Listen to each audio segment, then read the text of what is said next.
ও lovely, পাল্টিবাজিতে colourful মদনের জুড়ি মেলা ভার। ওই যে একটা গ্যাং হয়েছে, ঋতব্রত গ্যাং, এরা কারা? এরা সমাজের উচ্ছিষ্ট। আমি মদন মিত্র চ্যালেঞ্জ নিচ্ছি, যারা দাঁড় করাচ্ছেন ইনক্লুডিং ঋতব্রত, কোন মাকা লাল হ্যাঁ পদত্যাগ করে আমার সঙ্গে লড়বেন। ও লাভলি, মদন মিত্র নামের সঙ্গে এই কথাটা সমার্থক। রাজ্য রাজনীতিতে কখন কি হয় তা কেউ বলতে পারে না। একটা সময়ে মমতার সঙ্গে থাকা প্রিয় ভাইরা আজ মমতার পাশ থেকে সরে গেছেন। রাজনীতিতে খেলাটা অন্যরকম ভাবে হচ্ছে। ভোটে হেরেও মমতার সঙ্গে 2 মাস থেকেও সেই কালারফুল মদন যোগ দিলেন ঋতব্রত শিবিরে।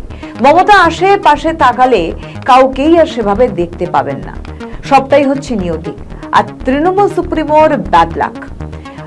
পুরো নিয়োগ দুর্নীতি মামলায় মদন মিত্রের ছেলে এবং স্ত্রীকে ডেকে পাঠিয়েছে কেন্দ্রীয় তদন্তকারী সংস্থার আধিকারিকরা। সব দেখে মদন মিত্র চলে গেলেন ঋতব্রত শিবিরে। ঋতব্রত শিবিরে গিয়ে হয়ে গেলেন ভালো তৃণমূল।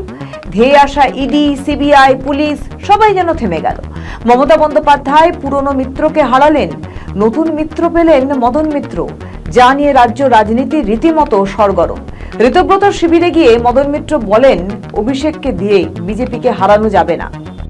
ওই অভিষেক ব্যানার্জিকে দিয়ে বিজেপিকে হারানো যাবে না।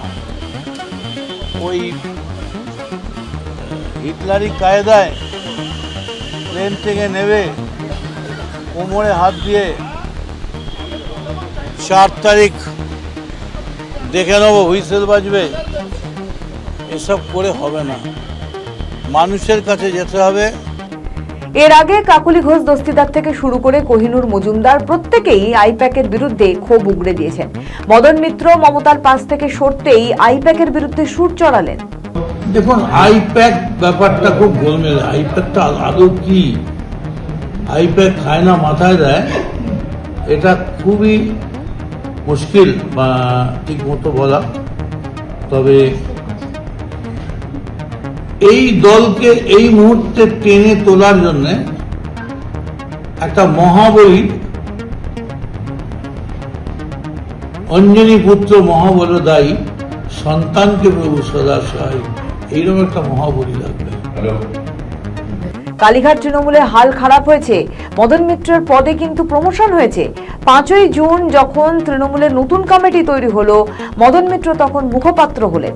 এছাড়া ন্যাশনাল কমিটির সদস্য মদন মিত্র, ওয়ার্কিং কমিটিতে মদন মিত্র, বিধানসভায় পরিষদীয় দলের চিফ হুইপ মদন মিত্র, আর শেষ তৃণমূল কংগ্রেসের রাজ্য সাধারণ সম্পাদক। এছাড়াও দমদম সাংগঠনিক জেলার জেলা সভাপতি, অসংখ্য শ্রমিক সংগঠন, হকার ইউনিয়ন, পরিবহন সংস্থার মাথাতেও মদন মিত্র ছিলেন। কালীঘাট শিবির মদন মিত্রকে 2 হাত ভরে দিয়েছেন, তবুও মদন থাকলেন না নেত্রীর সঙ্গে। 21শে জুলাইয়ের আগে পাল্টি খেলেন কামারহাটির বিধায়ক। এখন দেখার আগামী দিনে মমতা বন্দ্যোপাধ্যায় কি করেন, নজর থাকবে।